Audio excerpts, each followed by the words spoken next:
삼성전자, 네이버, 카카오에 큰 고민 없이 투자를 하셨던 초보 투자자분들이 그런 종목을 발굴할 어떤 내공이 있다고는 생각을 안 하거든요. 이 종목들의 손실률을 만회할 만큼 괜찮은 종목을 발굴할 가능성은 그냥 없다고 보시면 돼요. 최고의 호재는 사실 싸진 주가거든요. 그래서 오히려 주가 하락폭이 큰 기업들 중에서 또 그만큼 좋은 퍼포먼스를 보일 기업이 많아요.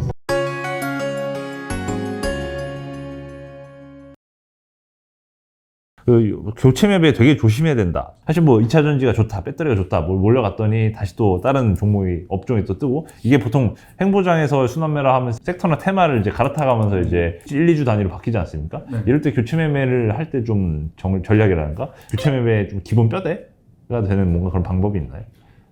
일단 교체 매매를 한다는 행위가 어떤 건지 생각해 보면 단순히 좋은 종목을 발굴하는 정도가 아니라 내가 실수한 거를 만회할 정도로 좋은 종목을 발굴해야 되는 거거든요. 그러니까 정말 잘해야 된다는 거예요. 근데 그렇게 봤을 때 오히려 가벼운 마음으로 매수를 했다가는 더 큰 타격을 입을 가능성이 높기 때문에 저는 이제 책에서 좀 설명을 드린 거를 요약을 해드리면 교체 매매를 고려할 때는 최소한 교체 매매를 할 만한 후보 기업들을 10개 이상 검토를 하고 그 중에서 고르자. 검토를 한다는 거는 그냥 어디서 유튜브에서 들어봤거나 뭐 신문에서 봤거나 그런 게 아니라 내가 최소 한 일주일 이상 스터디를 하고 뭐 아까 제가 투자 스터디를 할 때 들어가는 얘기 있잖아요. 뭐 회사의 어떤 돈 버는 개요, 재무 관련된 부분, 투자 아이디어에 대한 부분을 세워야 되고 어떤 적정 매수가도 이제 분석을 했어. 그런 종목들이 최소 10개 이상은 마무리됐을 때 그때 이제 객관식으로 이제 찾아보자는 거예요. 그냥 내가 이거를 빨리 팔고 뭔가 오르는 걸 사고 싶은데 그 당시에 내 눈앞에 있는 게 기적처럼 그런 것들을 다 이루어 줄 거라는 기대를 하지 마세요. 대부분 그런 기대를 하고 또 실수를 하시거든요. 근데 그렇게 하지 않고 신중하게 기업들을 한 10개 이상을 골라놓고 거기서 이제 신중하게 뭐 어떤 걸 바꿔야 될지를 생각하시는 게 맞고, 그리고 또 한 가지 간단한 팁이 있다면 교체 매매의 대상으로 고려해야 할 종목들은 내가 이미 물린 종목만큼이나 주가가 많이 망가진 상태인 게 좋아요. 최고의 호재는 사실 싸진 주가거든요. 네. 그래서 오히려 주가 하락폭이 큰 기업들 중에서 또 그만큼 좋은 퍼포먼스를 보일 기업이 많아요. 그래서 만약에 지금 내가 손실폭이 큰 종목인데 지금 주가 퍼포먼스가 좋은 거를 잘못 따라 샀다가 이게 두 번 이 손실이 곱해지는 거를 피하시려면은, 그러니까 후보들도 내 종목만큼이나 망가져 있지만 내가 가까운 미래를 예상을 했을 때 산업적인 부분에서, 섹터적인 부분에서 지금 내 종목보다는 조금 더 나아 보인다. 그런 것들 위주로 이제 고르시는 게. 그렇군요. 예.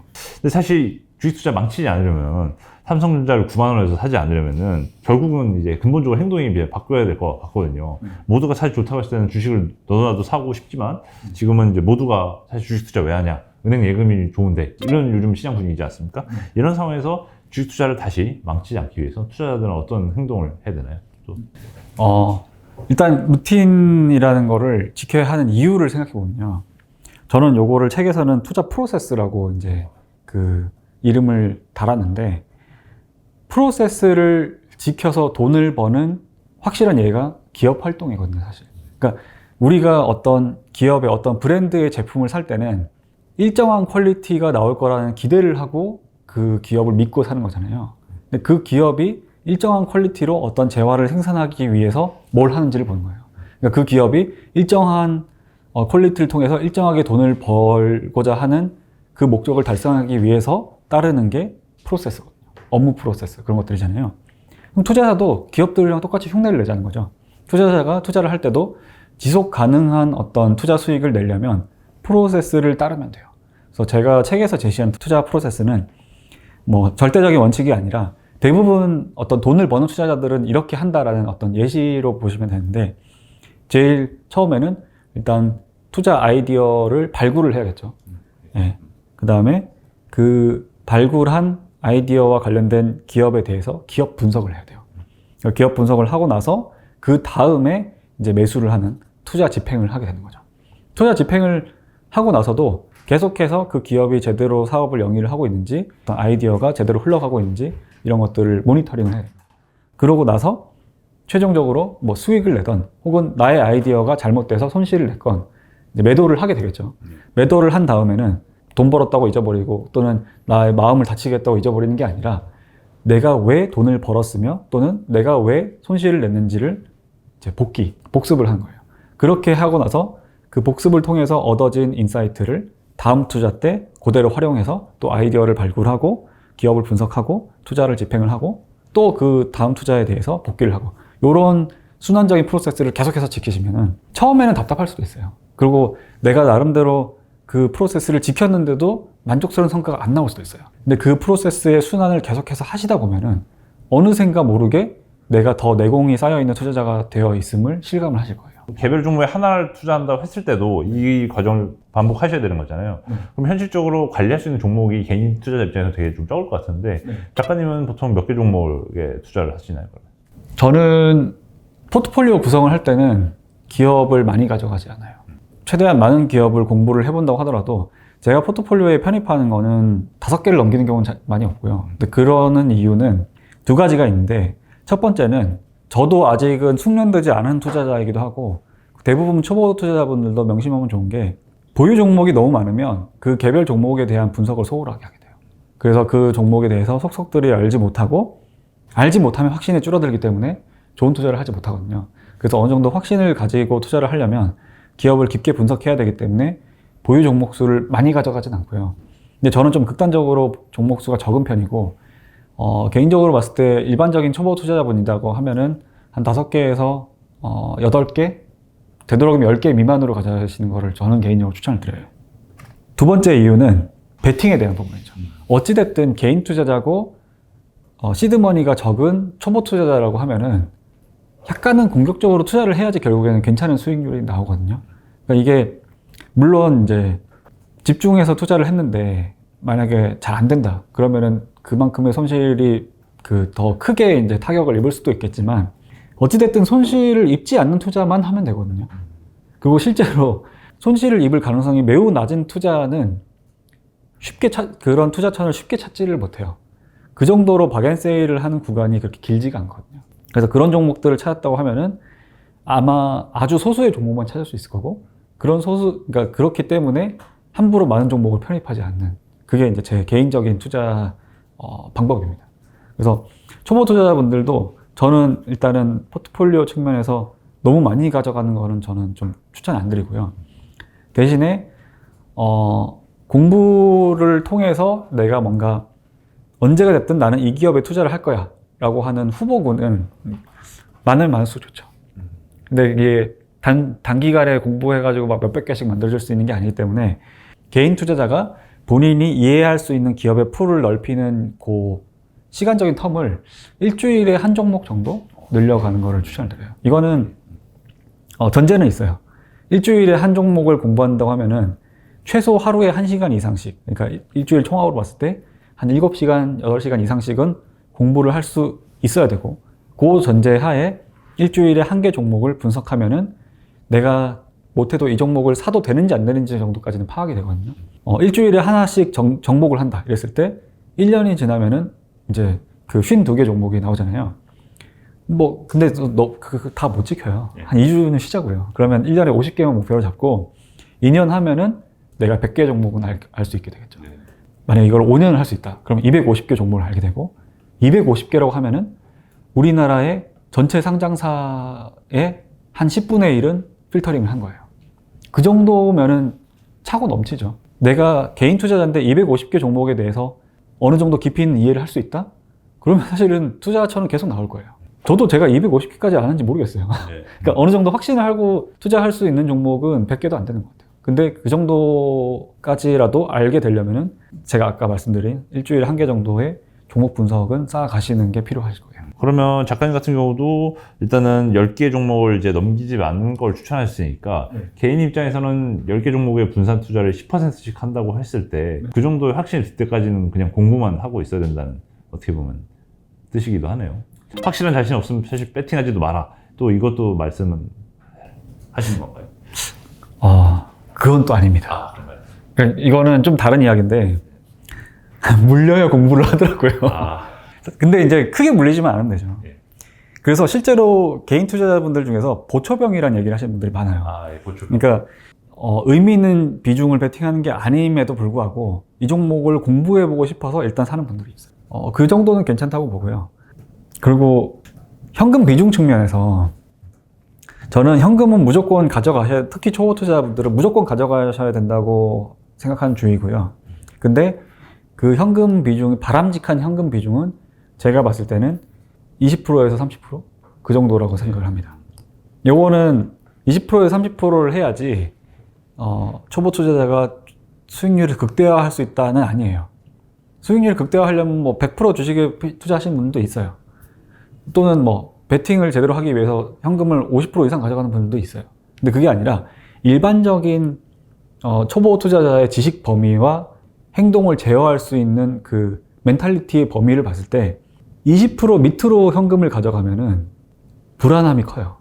그리고 어떤 의미 있는 하락장에서 어떤 그 매수 기회 이런 게 떴을 때 제대로 현금 효과를 누리지 못할 가능성이 높아요. 완전히 바닥까지 빠졌을 때 의미 있는 돈을 이제 쓸 만큼 남기지 못했을 가능성도 있어요. 그래서 최소한 20% 이상은 가져가시는 게 나은 것 같고, 근데 이제 30%를 넘어간다. 그러면 현금 비중이 꽤 큰 거거든요. 개별 종목도 30% 이상 투자하는 게 쉽지가 않잖아요. 근데 그런 식으로 현금이 커지면은 주식 투자하면서 기업을 열심히 안 보게 되는 것 같아요. 오히려 빨리 전 시장이 폭락하기를 기다리게 되는 경우도 있는 것 같아요. 그래서 오히려 그런 어떤 너무 심리적으로 주식시장과 거리가 멀어지면 안 되기 때문에 뭐 30% 이상 현금을 많이 보유한 것도 초보에게 그렇게 바람직하진 않은 것 같아요.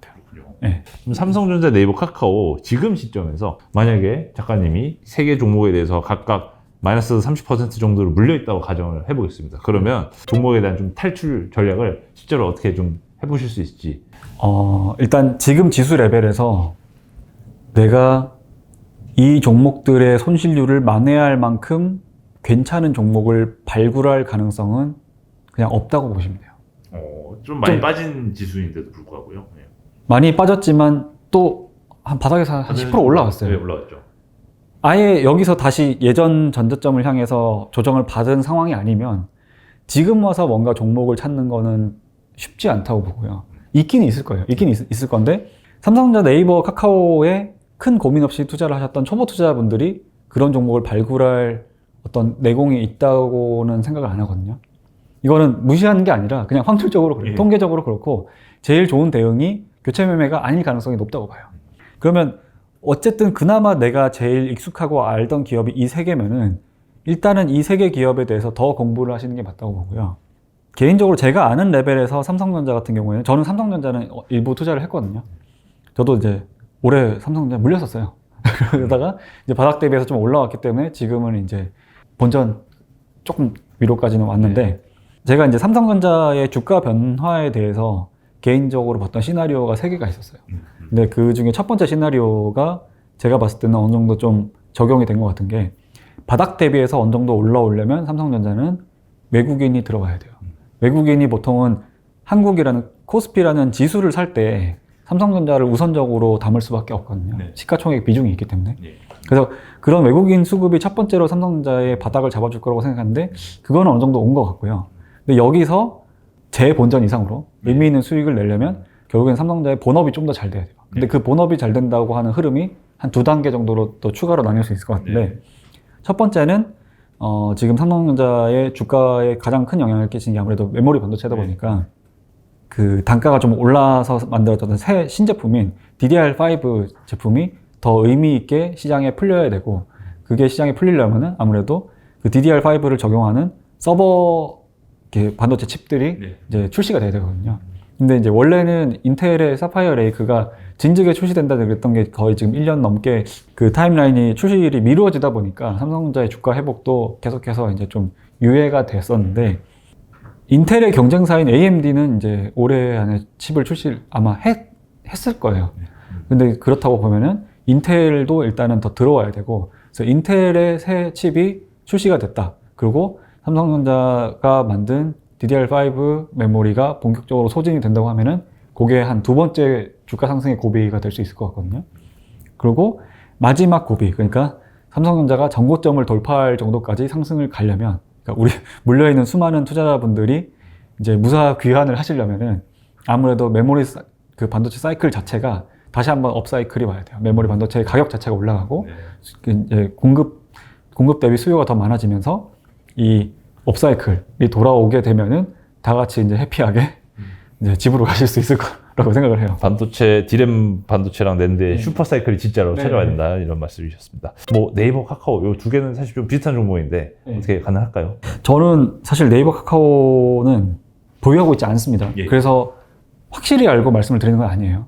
근데 네이버랑 카카오라는 이 어떤 거대 IT 기업의 일반론적인 부분에서 제가 말씀드릴 수 있는 거는 이 회사들은 적어도 우리나라에선 투탑이에요. 우리나라의 어떤 시장 점유율은 먹을 수 있을 만큼 다 먹은 상태예요. 그렇기 때문에 주가 레벨이 여기서 더 올라가려면 추가적인 시장을 개척해야 되고 그 말은 해외로 갈 수밖에 없어요. 그리고 해외로 가야지, 그러니까 어떤 해외 진출의 성과가 가시적으로 드러나야지 네이버, 카카오는 추가적인 이 주가 상승이 일어날 수 있을 거라고 보고요.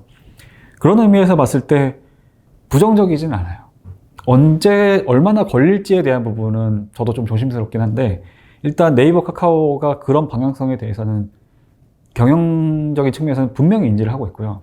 계속해서 해외 진출을 하려고 노력을 하고 뭐 네이버 같은 경우에 뭐 해외 기업 인수도 하고 뭐 그랬었잖아요.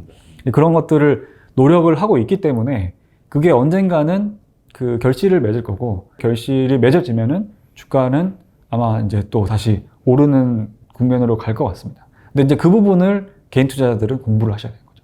아, 지금 뭐 예를 들어서 둘 다 웹툰도 하고 있고 뭐 그 메타버스 이런 쪽으로도 진출을 하고 있고 뭐 그런 것들이 해외 소비자들에게 어느 정도 반향을 일으키는지 그런 것들도 계속 공부를 하셔야 될 거고 시장 조사 같은 걸 하셔야 될 거고 그렇게 했는데 뭔가 의미 있는 성과가 나온 것 같다. 그러면은 이제 주가 상승도 머지 않았겠구나라고 생각하시는 게 어떨까. 네, 그렇게 생각합니다. 예, 감사합니다.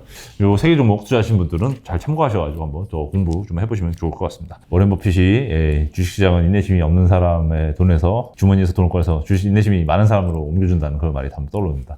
삼성전자, 네이버, 카카오 드신 분들 다 좀 잘 보시고 투자 아이디어 다시 한번 다잡으시면서 몇 년 정도 좀 존버를 하실지 손절하실지 좀 판단해 보시면 될 것 같습니다. 예, 지금까지 제네티비 안강성이지 않습니다. 감사합니다. 감사합니다. 예.